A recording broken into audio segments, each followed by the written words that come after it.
All right, let's.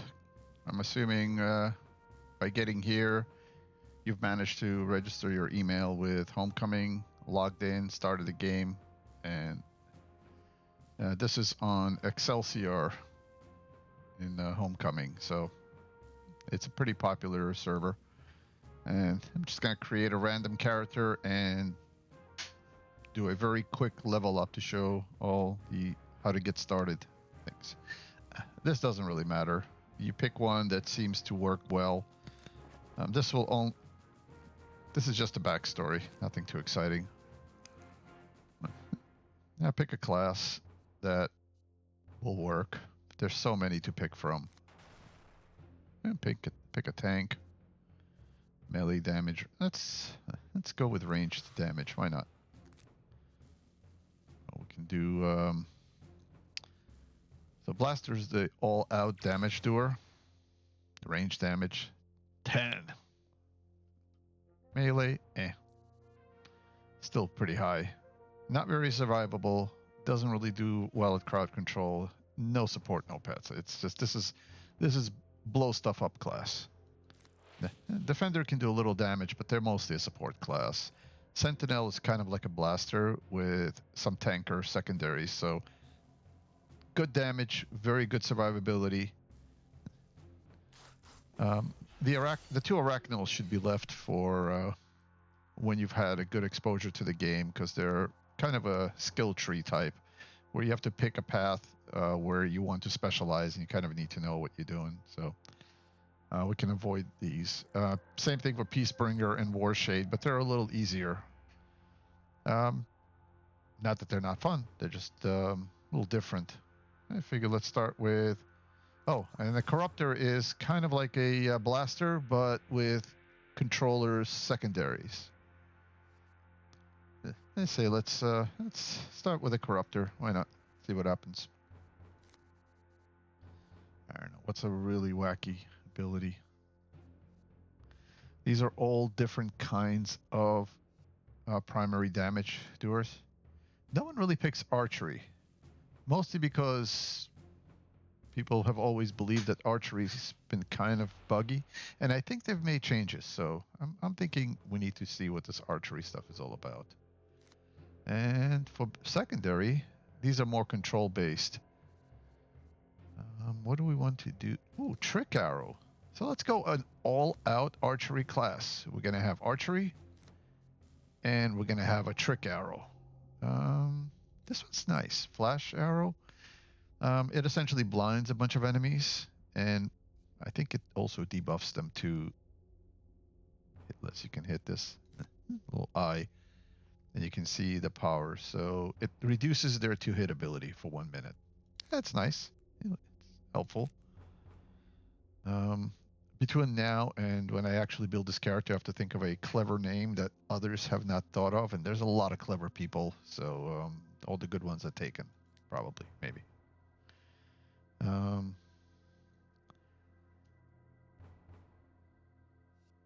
see.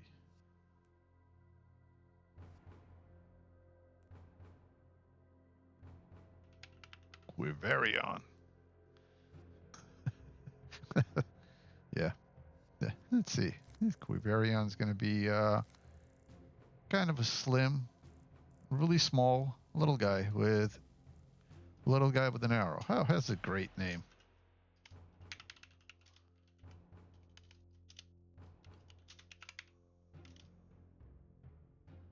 How about just little arrow? Let's see. Look at that. No one's taken little arrow. So here we can pick, I would say just you hit a random a few times and you hope for the best. Oh, what better arrow guy than just an eyeball with an arrow hand? Perfect. Awful color. Well, for this anyway. So let's pick a different color. How about this? Secondary color. Look at that. Excellent. weapons, I've got a bunch of bows to pick from. So you can have a different weapon for when it's on your back and when you're actually equipping it. So these are all different kinds of bows.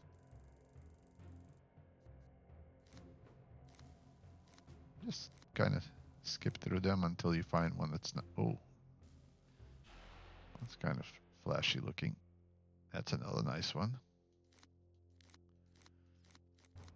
I kind of like the Cupid's bow. It's kind of, and on the back, let's make sure it's also a Cupid bow so that it doesn't look weird. That when it's sheathed and when it's not, it's different. Auras. Oh, look at that. We got glowing fists and head in combat only, which is going to glow. So when you have this selected, all the colors are applied to everything, but you can disconnect it when you've decided that you want something else. So I figure we may want just a little bit of a glow. How about just, oh, too much of a glow. As you go from right to left, the intensity goes down. Even though the colors doesn't seem to match, I think it works almost like a hue. Have the skin color match the crazy eyeball. That looks nice. So when we jump and fly, it'll switch to rocket boots. Nah, we don't need it. Let's get rid of the aura for now. The path aura. All right. And the next thing you do is you modify your powers. Unfortunately, with archery, there aren't really too many options. You're just shooting an arrow. And with trick arrow, surprise, surprise, there are no other options. A lot of the powers that are not trick arrow based, will allow you to modify things. Like if you pick fireballs, you can have different colored fireballs, or if you use electricity, you can have different color of electricity. But I happen to pick the two abilities that have nothing. Let's be the little arrow. And I don't really want to play a tutorial. I usually pick a hero because the villain side is a little underpopulated. And if you want to find lots of people to do things with, you join the hero side. And this is close to peak population, so there's going to be a lot of people on. All right. Something I always do is I adjust the UI a little bit to kind of match how I play. I usually pick none. I'm not really a helper, and I don't really need help right now. I kind of move this to the middle here. And this should be enough to get started. The only thing I need is the map. If you click on the little blue dot, you disconnect the window. You can drag it by itself over.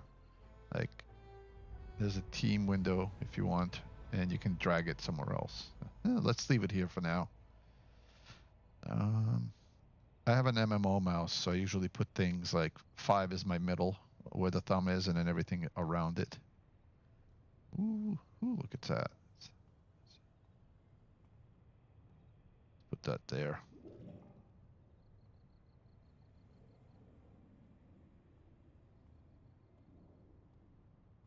Okay. And the other thing you can do is if you hit this plus here, it'll open up a window. These are extra bars where you can put powers. Let's get a few more. I usually have like all the non-essentials here and travel and other things there. You can also change the dimensions of this thing. Let's make this a 6x2 so we can take less space. And what I usually put here, and obviously everybody's different, are the things you can buy free from the start merchant. As you enter, that's Lady Liberty. To the left here is a start vendor. This vendor is available. This used to be the pay to win, I guess, back in towards the end of this game in 2000, maybe, I don't know, 11. I forget when it was. But now it's all available, and you just need influence to buy stuff, and there's a lot of free things. So let's take a look.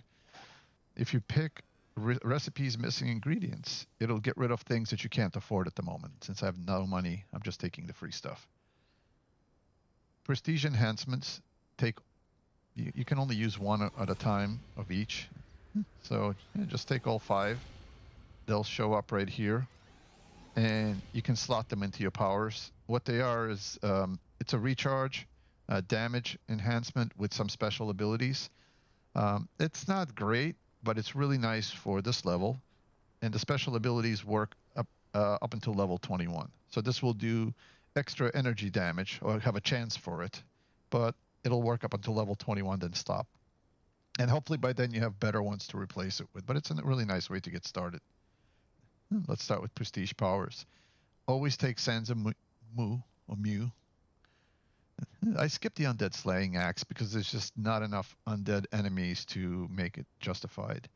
Pick the Nemesis staff and the Black Wand. Whether you pick the origin or no bonus, it doesn't really matter. Pick one of one and then the other. Let's pick Black Wand with the origin bonus and then Nemesis with none. It really does not matter. And then you pick one of these pets. First one's free. All the other ones you have to pay for. So let's pick something that helps you with damage. It really doesn't matter what you pick. It's like, let's do a Dark Fairy pet. Yeah, why not? The enemies really don't like them. So when you summon one and you go into battle, they attack the pet and usually takes one hit and they're dead. So I'm not quite sure. It would have been nice if they made them invulnerable and they just kind of followed you around like little familiars that nobody can hurt, but not the case. And fortunately, they're just there. Pick a temporary fly power. Let's go with Steam Jump. Why not? Doesn't really matter. You're gonna get travel powers. You can get prestige sprints, which kind of make your sprints look fun with effects, but I don't bother with them. And then you get one of these 3: Inner Inspiration, Mystic Fortune, or Second Mutation. This will create 3 inspirations for you, I think every 10 minutes or so, or some cooldown. I forget. I think you can't get info until you get the power. Mystic Fortune buffs a friendly with one of the buffs, which are part of the Second Mutation. And then Second Mutation is this buff only applied to you, because you can't use this on yourself. So let's be selfish and pick that. The only interesting caveat with this is that very rarely this will transform you into a little Ricky monkey, and you get 3 powers of like flinging things and creating gas clouds and scratching. Not really anything other than just a fun, almost like a cursed effect. So let's take these. The Sansa Mew, Black Wand, and Nemesis Staff are powers. They have a bit of a cooldown, but can't say no to free powers, and you can use them whenever. Let's see. We have a Steam Jump. We'll use that. Here's our pet. And that's pretty much it. Okay. Now we're ready. And let's see. The other thing you should do is under temporary buffs, there is experience boosters. You can double your XP, but you earn no influence. This is good for, I would say, probably first 15, 20 levels, where you're just going to level and not really care about influence. At higher levels, influence is a lot easier to earn. So by the time these buffs wear off, they're 1 hour each, or you can disable them. Eventually, it'll just wear off and your XP will stop doubling and you can earn some influence to buy things. So let's start with this to get through some of the lower levels quickly. Some people enjoy the lower levels and they'll meet the contacts and they'll do missions and enjoy the whole experience. But yeah, after you've done it a few times, you just want to get in on it. Ooh, let's see. This guy's. I want to join DFB. Let's see if he'll take me. She. Volteal. Where's Volteal? Somewhere here. So DFB is Death from Below. It's the first trial. It's available for any level, and they're very quick, and people do them because you get a lot of experience, and you can get to level 10 very fast. I think I might have think I might have missed the DFB. Yeah, you can always just hang out. Someone's going to start one, or you can start one yourself. Since this one just started, it's probably got like 8 people on it already. There is a lot of people here today. So while we wait, I usually just get the exploration badges for some little free XP. So let's see if I can. This is the ninja athletic run. It used to be ninja run. The athletic run power, and you get it pretty much at level 1, and it lets you travel faster and get to places. That's over here. Here's the second one. Oh, they're experimenting on the Richty. So in order to complete this, sometimes it's not obvious where the next tip is. What they do is when you get to an exploration pad, and they look like this. When you get near one, it'll create a tip, and these tips are right here. And by activating these tips, it'll actually guide you to the next one until you've completely explored the zone, and you get merit for exploring it. So you say, oh, okay, I want to explore it. It says, oh, head of Paragon City. Look for the new local point of interest. It says, look at the flag on top of City Hall. So they kind of, all the zones have this, and it's really nice. All you have to do is just find one of the points of interest, and then these tips will guide you around the zone so you can find the rest. So that's Town Hall, and you see a little yellow marker there. It'll show you where you need to go. And until I get real travel powers, I can just leap around, and I can use my jetpack. As long as you hold it down, it's good. So it's right here. And while my jetpack is active, I know where the next one is. It's on top of the globe. So, oh no! Ow. You can't die from falling, but you can lose an all the way down to like 1 hit point. So, and then you hope you don't fall where the enemies are, because then they'll just finish you off. Oh, look at that. Someone's starting a Positron 1, which is for level 8s. So once I get up to level 8, I can start joining other task forces, and it'll be nice. All right, so as soon as this recharges, there we go. And I'm going to see if I can make it all the way to the top. Go, go, go, go. Don't run out on me. There we go. Okay, yeah, we got this one.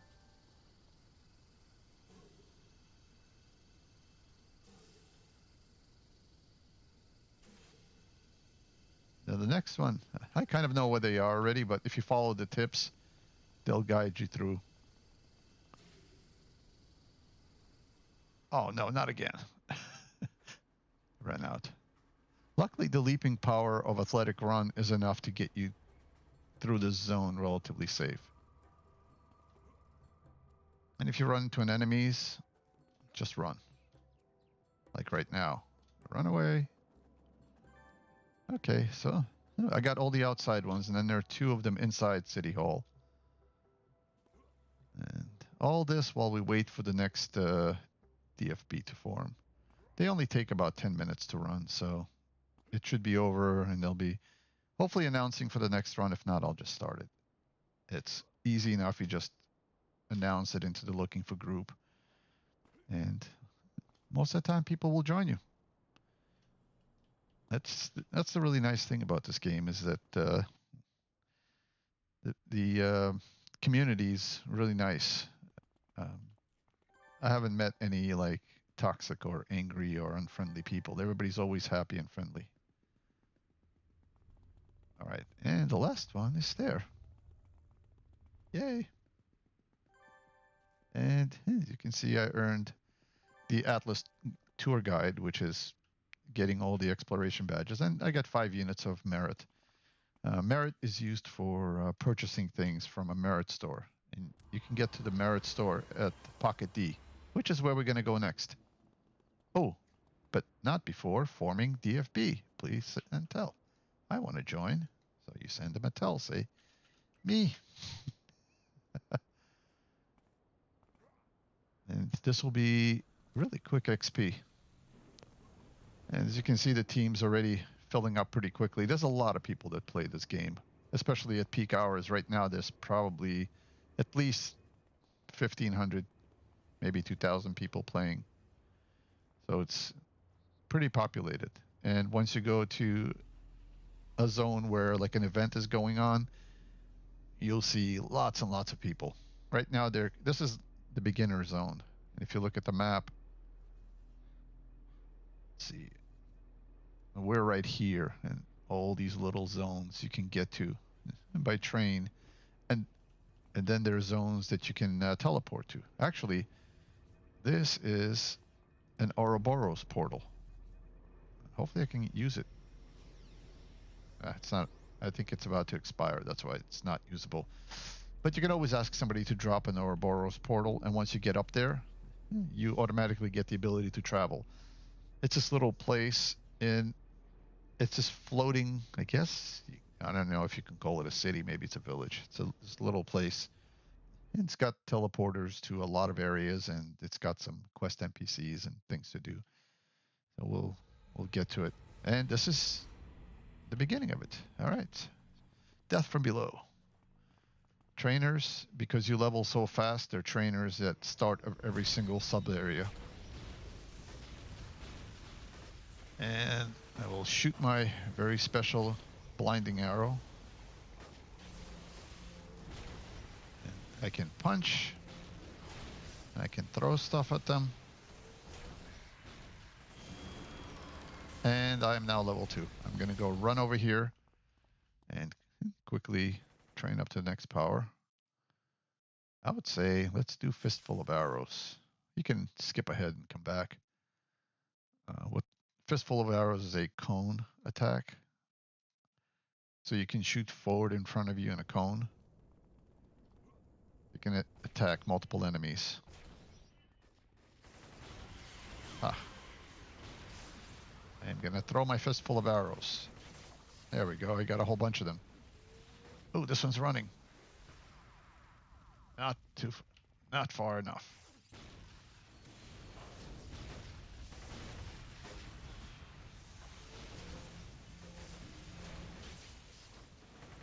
Yeah, with all the people in here, I feel heroic, but if they attack me, I probably won't be able to do much. Other than defeat them before they defeat me at this level, at least. There we go. Fistful of Arrows. And blind them all. Then shoot. And then shoot again. So I'm going to try to level to about level 9 and stop. Because up to level 9, right before 10, you're allowed free costume changes. And you have a bunch of costumes. And right now I just have 6 of them and they're all identical. So you can change each one of them. So you can quickly switch to how you look. Oh, I'm almost missing the boss fight. Yeah. Have a kick. And we'll throw things. Shoot an arrow. Throw stuff. Shoot another arrow. I have a feeling we win. Alright, I've advanced 1 level. So you get a new power at earlier levels. You get a power every other level, and every other level you get 2 enhancements to improve your power. So let's see. I'll improve these 2. I have some enhancements, and since I got the free ones, I should probably use them. So the Fistful of Arrows, I'm going to stick this. There's one here for for knockdown. Yeah, why not? And this one has side damage. I leveled without doing anything. It's great. It's wonderful. You can see, since I picked, I think it was mutation. Or was it natural? These enhancements are, oh, I'm magic actually, based on this, because I'm getting singles. At lower levels, you get all these random ones, but in here, after like level 3 or 4, you start getting single origin, which means these are magic only. That's really the only thing that your origin does, is determines what kind of enhancements you can use, but They're so plentiful, you don't have to really worry about which one you picked. You're not going to pick the wrong one. A new power. Okay. A glue arrow. It explodes on impact and slows the movement and attack rates of the foes. Sure. I like that. All right. Now I can slow them. Away I go. Uh-oh. My team has advanced without me, which kind of makes me feel like I'm not really an essential member yet. But it's a big team. Wait up, I'm coming to save the day. All right.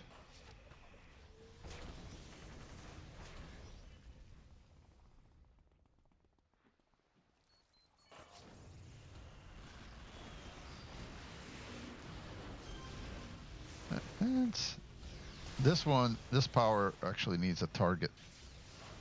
Great. It's on a 60-second cooldown, and so these enhancements. Let's see. I don't have one I can use, but you would normally, if you have an enhancement for recharge rate, you would put it in here, and it would make it appear quicker than 60 seconds. Oh, they're saying it's a badge run, which means in order to do this, I only have to attack the boss and not touch the enemies. So what I did is I just debuffed them all so they don't hit as hard, or they're not as accurate, I should say, because it's a 2-hit. And I'm just going to stand here, and I really can't do anything else other than this.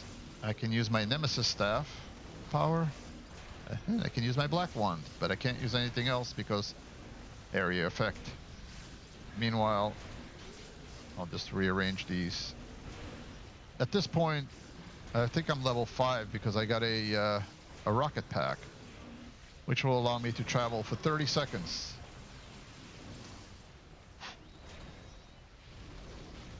And I did get a badge for that, so we all did it well. We followed directions. It's magic.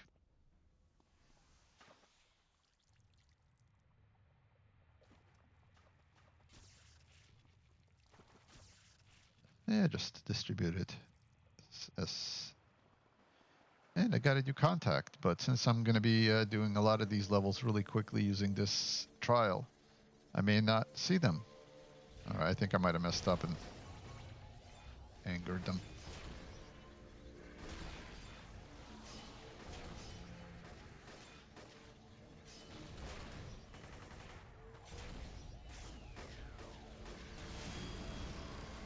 People are leveling. That sound is somebody leveling. Yay. Since I'm a corruptor, when the lower the enemy's health, the more chance I have to do double damage. That's what that Scourge was.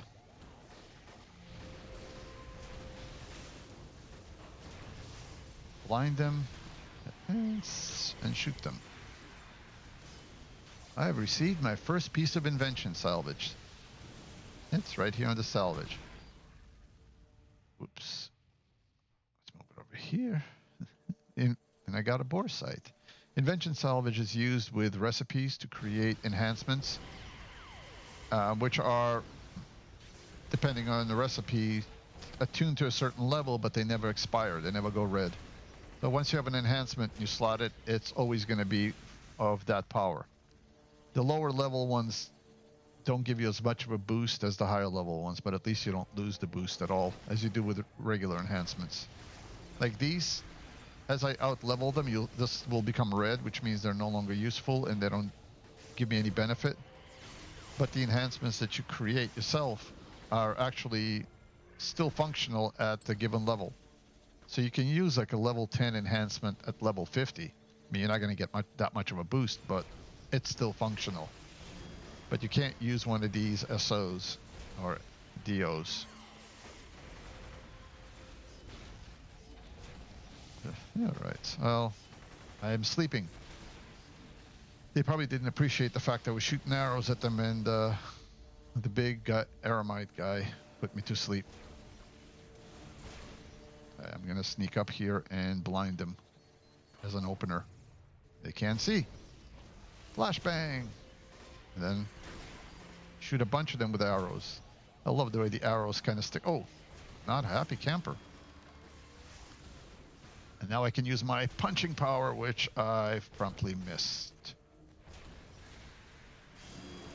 And I leveled again. This really makes the first 10 or 15 levels really, I guess, fun and quick. So you don't have to run around powerless. The real fun is when you get to like level 8 and can do real task forces. Let's close this. We don't need this. When I get recipes, they'll show up in here. I don't need it this big.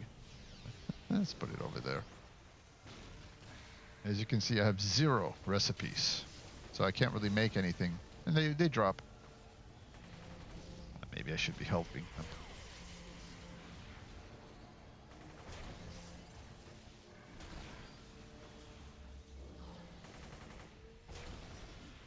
The purple.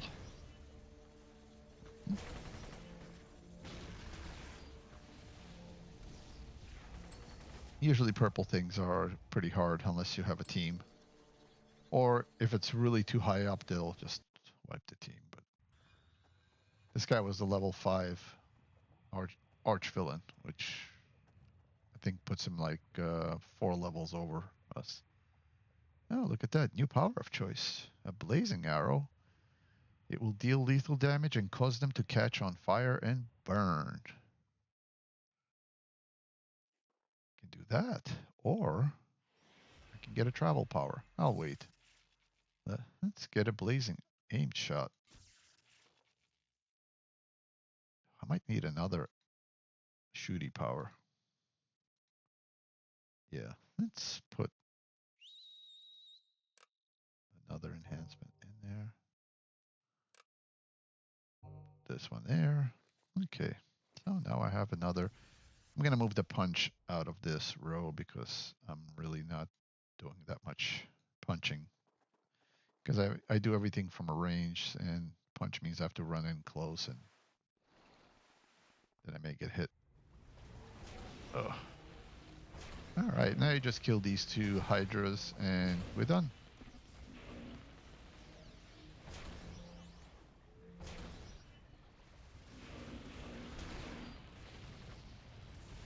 Now as I have multiple powers, I can almost continuously shoot stuff, which is kind of nice. When you're a lower level, you only have like 1 damage power, so you really can't do much. Let's use the black wand. Nemesis staff. Can even use the AoE power, but it's only going to hit 1 thing. The other thing to remember is to turn off the run because it drains endurance, and then you can't fire things because you run out of endurance.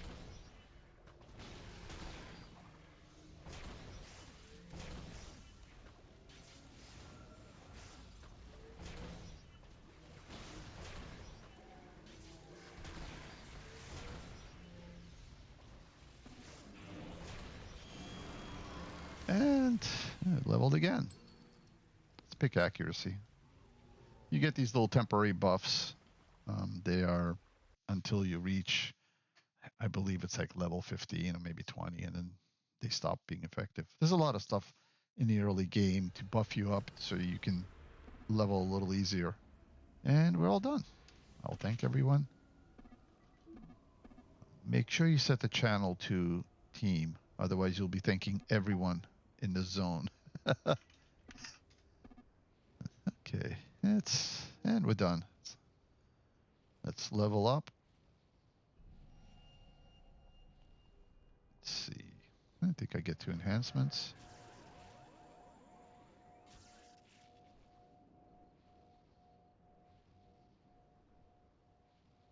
Way I go. Okay, so I'm level 7. Let's manage these. So I can probably add this here to do more damage. I can't really use any of these. This one I can use, but it's level 6 and I'm already 7, so I'm going to level out of this one. I better sell it. And if you go to one of these merchants, you can just sell stuff you don't need. Can't sell that because it's a freebie. It's a gift. All right, I sold some. Let's go explore Pocket D, which is where you can change your alignment for free. And it really helps being a vigilante early on because then you can partake in both hero and villain missions. This is the Pocket D truck that's right next to City Hall. And Pocket D's a discotheque, I guess. Let's run in there. There's our entrance. This used to be a zone where both heroes and villains could come together and, I guess, dance. But now it has all sorts of like perks. Like this is where you get to spend your merit, and you can get different salvage. You can get rewards. Oh, you can buy standard recipes. As you level, this grows a lot. You can buy class-based enhancements here. You can buy enhancement recipes. You can buy event enhancements. You can buy a lot of stuff from that. This is also a start vendor that's available. Let's see. The one we need is this, which is Null the Gull. You can see inside here is a truck. No, the gull is right there. And the two things I usually do is change my Mystic Fortune preference, and so I always accept. So that when someone casts Mystic Fortune, which is a little buff, it doesn't come up with a little thing that says all the time, do you want to accept it? It's like, yeah, I want to accept it. It's a free benefit. And the other thing I do is I go through all the alignments to get all the badges, but I ultimately wind up at Vigilante. So let's start with a villain. I get my little villainy badges, but then I'm like, no, I'm not really a villain. I want to be a rogue. A rogue is less of a villain and more of a hero, kind of like 75-25. Maybe, I don't know, close enough. And then the last one is a vigilante, which is mostly a hero with rogue tendencies. So you're still good, but it's not beyond you to go to the villain side and do missions there. So now with either villain or rogue, you're pretty much attuned to both villain side and hero side. So you can do anything you want in the game. And let's go back. The other thing I guess we could do is, so you can create a supergroup base, and I'll probably do it in a different video, where everything in supergroups bases is free. Oh, the other thing to note here is over here is the architects area, where users have created missions, and you can scroll through them and see which ones are available.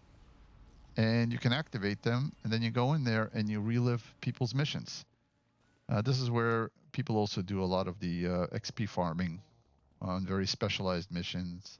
But there's also a lot of missions here that were created during the game's existence. So you can always go back there, pick some missions, and try them out. There's no guarantee they'll be great, but sometimes you'll luck out and find good ones. And now it says, oh, do you really want to go here? Because there are good guys there, and you're a little evil. Just a little evil. But alignment doesn't really matter with other players for the most part, so it's okay. And here we are back at Atlas Park. And since I'm level 7, I can't really do much. But you can get a free cosmetic do-over. So you'll go to like Miss Liberty and you say, hey, I want to customize my appearance. And you pick one of the other slots and you do whatever you want with it. And by the time you're level 10, it's all free. And then at level 10, you have to actually pay for them. So it gets a little expensive when you're lower level, but when you are a high level and you're earning a lot of influence, it's no big deal. Plus, as you level, you also get Taylor tokens, which means you get a complete makeover and use the token instead of paying. It's kind of nice. They give you plenty of opportunities to change things. All right, well, that's the quick intro. Now, if I wanted to level more, I would probably do one more Death from Below, DFB, and there's one starting now. But I don't want to do it yet because I want to do some cosmetic work and use up all my slots. And then when you get to about level 8 or more, you can start doing things like Positron, which is a task force. There are 2 of them, and on and on. There's always something going on. There's a lot of people, and they usually announce the level you have to be to join. So for the most part, it's pretty self-explanatory, and there's also really nice help channels. You can do like /help and ask people for help, and everyone's really friendly. So it's really nice to have people be so nice and friendly and always helpful, rather than some games have like a very toxic, condescending crowd. When you ask a question, they always make you feel like you shouldn't even be asking this question because it's so obvious. But here, they'll answer everything. It's a really nice thing about this game. Well, anyways, that's that for this time.